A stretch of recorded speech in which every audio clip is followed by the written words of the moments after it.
Okay, we are still working on the 3-3 additional practice. This is on the back side if you're getting stuck on some of these. So Miss Morgan is a science teacher. She found that 30% of her students, 30% of our 120 students are athletes. Mr. Gregory is a math teacher. He found that 27 or 15% of his students are athletes. Of the part, the whole, and the percent, which information is still unknown to Miss Morgan? Find the unknown value. Okay, so let's go back and read her information. Miss Morgan is a science teacher. She found that 30%, so we know her percent, of her 120 students, right? You see that of there? That means that's the total. So we're looking for the part on there. Okay, so now if we're looking for the part, we know that's percent times whole number. So the percent of that she has is 30%. Put it in as a decimal. You don't really need that 0 there. You can have it of her 120 students. So to find her information, we're just going to multiply it. Again, if you know how to do this, you can pause the video, do it on your own, and then double check to make sure that you're getting it right.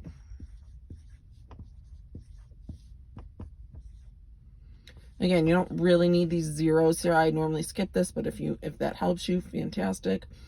When you're multiplying by the 3, you put your 0 to hold your place. 3 times 0 is 0. 3 times 2 is 6. 3 times 1 is 3. Oh, I forgot to write my decimal in there. So 1, 2 places. So 36 of her students are athletes. Okay, 36% of her students are athletes. Again, gonna make sure I write that on mine. So we were looking, yeah, for parts. 36 students. All right. Part B. Of the part, the whole, and the percent, which information is still unknown to Mr. Gregory? Find the unknown value. Let's read his stuff again. Mr. Gregory is a math teacher. He found that 27 or 15% of his students are athletes.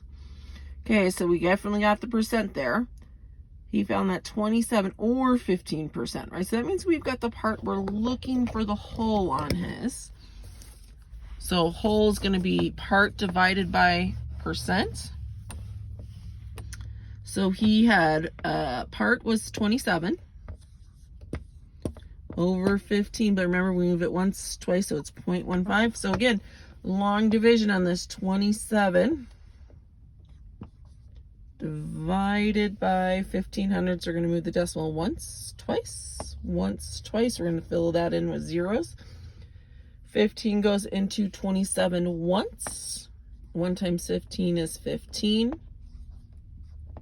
Bring down our 0. 15 goes into 120. I'm pretty sure 8 times. And if you're not sure, just multiply it off to the side here. 8 times 5 is 40. 8 times 1 is 8 plus 4. Yep, 120 is correct. So we're going to subtract 120. Bring down our 0. 15 goes into 0 0 times. But you got to have that because it's 180 students, not 18. So he has 180 students in his. And we were looking for the whole on his. So, let's open my pen. Whole 120 students. Okay. Number 9. On election day, registered voters go to the polling place to cast their votes. In a town, 273,600 votes were cast in an election. How many registered voters are there in town? So in a town, 273,600 votes were cast in an election. Well, 57% of those were registered voters. So not everyone who was registered voted. So that 273,600, that's going to be the part. So we're looking for the whole here. Okay, whole is part divided by percent. So 273,600 divided by 57. But remember, we got to move the decimal 1, 2, so it's 0.57. Here comes our long division. Probably should have started this higher up on the board here. Right, 1, 2, 1, 2. So now we're going to take that comma out there. 57 is not going to go into 2. It's not going to go into 27. It is going to go into 273. Now we got to figure out how many times. So over here, if I move my paper, let's try 57 times 4. 4 times 8 is 28. 4 times 5 is 20 plus 2 is 228. And if we go higher than that, it's going to be too big. So 4, 228. We're going to borrow. 13 minus 8 is 5. 6 minus 2 is 4. Bring down our 6. 57 and a 4, 56. Let's try 8. All right, since I already multiplied this by 2, I basically can double 228. Right, I can add those together twice, and that would be 8 times. 16, 5, 456 exactly. So again, all I did was 57 times 4. I just doubled that, so that's 8. So we're going to write 8 up here. Okay, but now here's where we got to keep bringing down these zeros to finish it, right? So really, it's going to be 0, 0, 0, 0.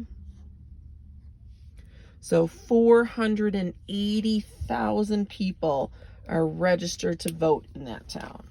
480,000 people are registered to vote in that town.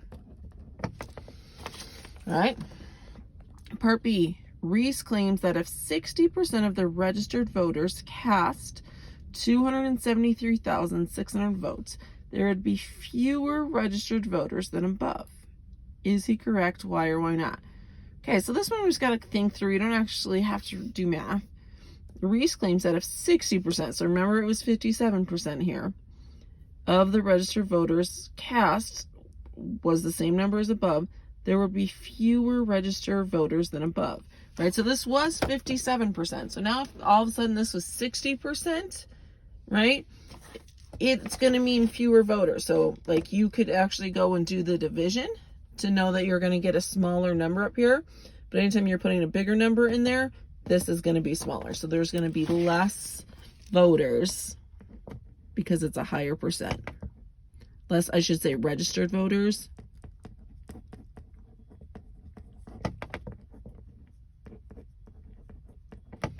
Because it is a higher percent.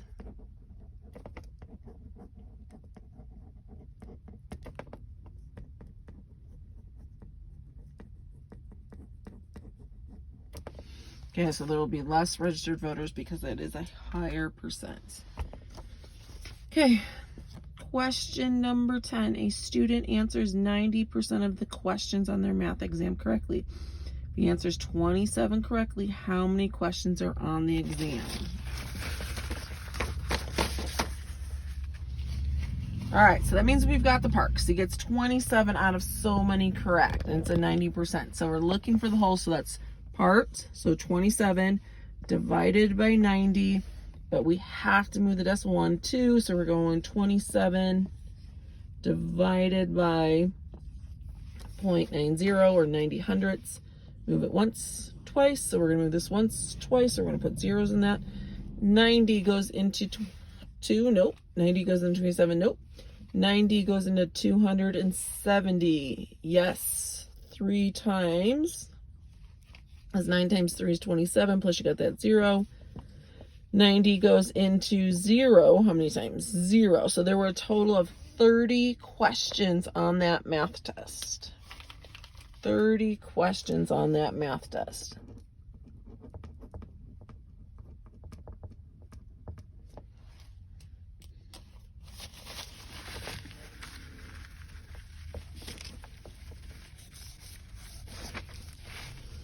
All right. Question 11, the higher order thinking. Kristen is promoting an upcoming play. She has 2 options for how she will be paid Option A is an hourly wage of $7. Option B is a 5% commission on all money made during the play. She plans to work 2 days for 8 hours each day. How much money will the play need to bring in for both payment options to be equivalent? All right, so one way is you get paid hourly. Okay, so she plans to work 2 days for 8 hours. We got to multiply that. 2 times 8 is 16. So she's going to work 16 hours and get paid $7 an hour. So we need to do 16 times 7.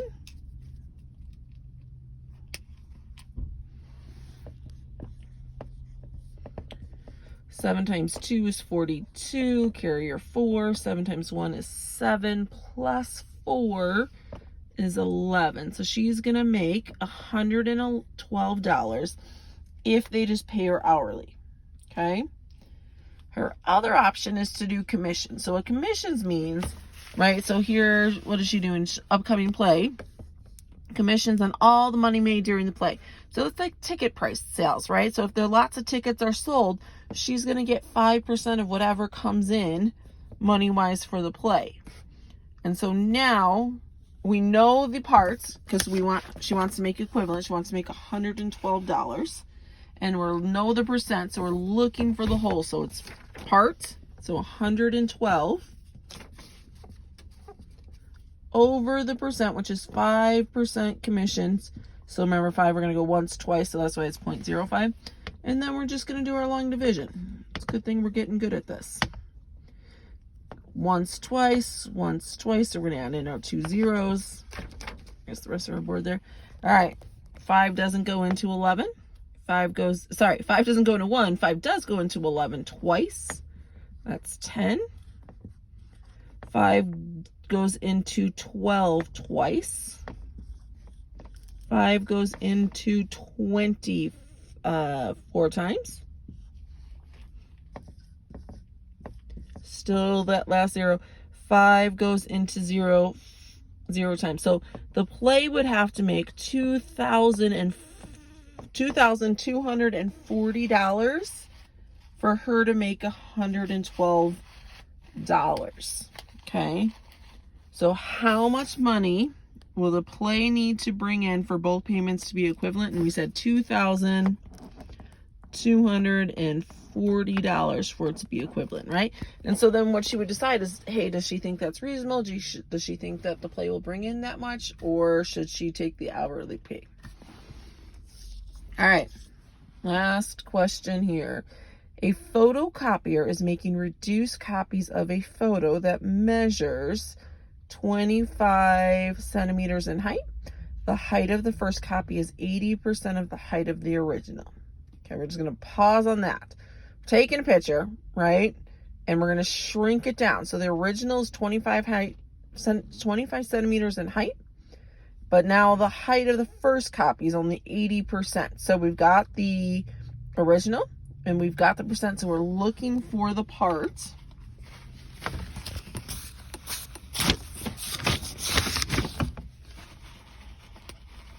Which means percent. So 80%, but we're going to use it as a decimal, times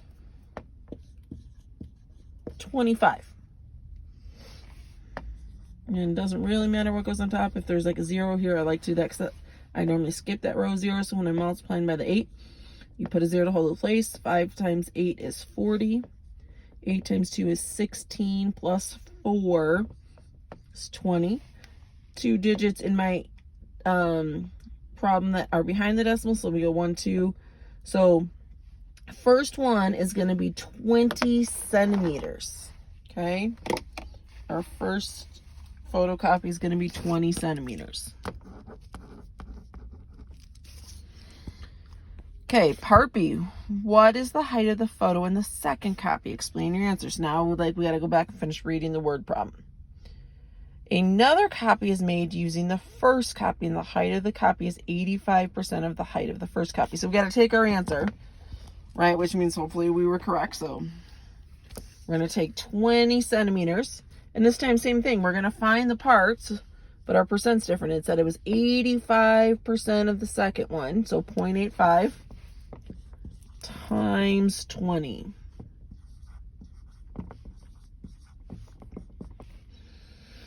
So I'm not going to put my whole row of zeros. When I go second digit, I put my 0 to hold place. 2 times 5 is 10, so another 0. 2 times 8 is 16, plus 1, 17.